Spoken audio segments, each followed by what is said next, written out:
Good to have you with us. Good to be with you. Thank you very much for being here. What goes through your mind when you look at that video? Do you have any reservations about that exchange?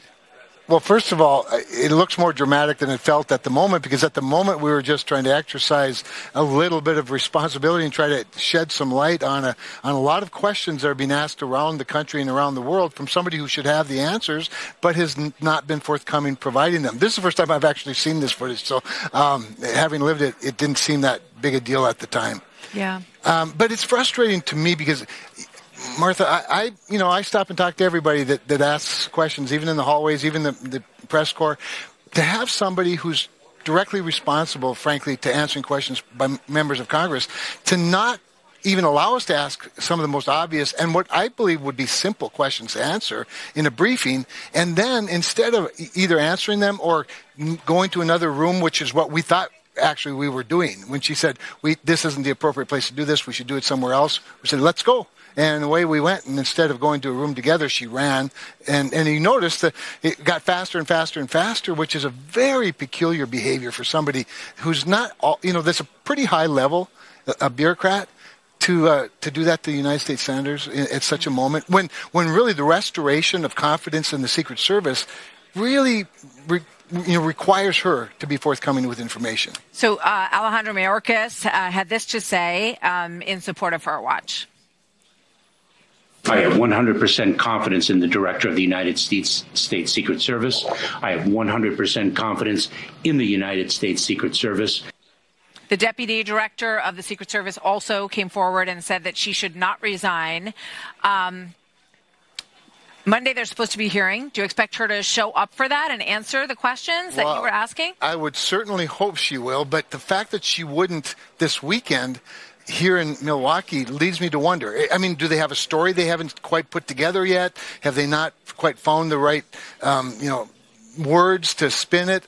It's very peculiar, because the question we asked, the question a lot of us wanted to ask and could not ask during the briefing was, how do you explain notifying the sniper team, the counter sniper team, of a possible threat 150 yards from the former president of the United States and still let him get on that stage? See, we'll have a long time to investigate the motives, the reasons, the shortcomings outside of the perimeter and all of those things.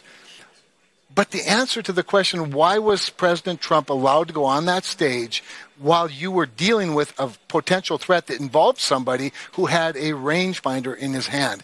There's got to be a reason for it. Clearly, they don't want us to know the reason for it. Whatever words they come up with, don't change the facts. What do you think is the reason for it? Well, I think it's probably most likely just a big blunder on their part.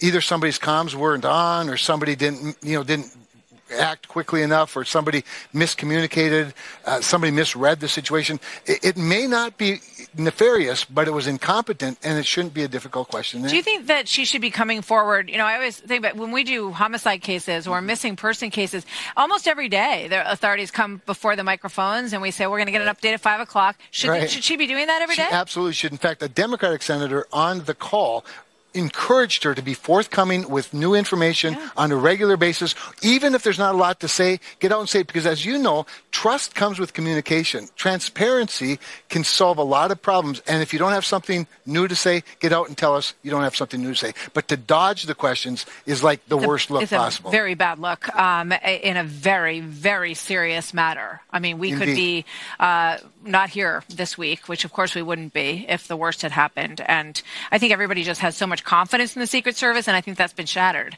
which is very sad. Because you have so many very good agents out there. No doubt. But the question of leadership is real. Yeah, and confidence is only restored when you're talking to people.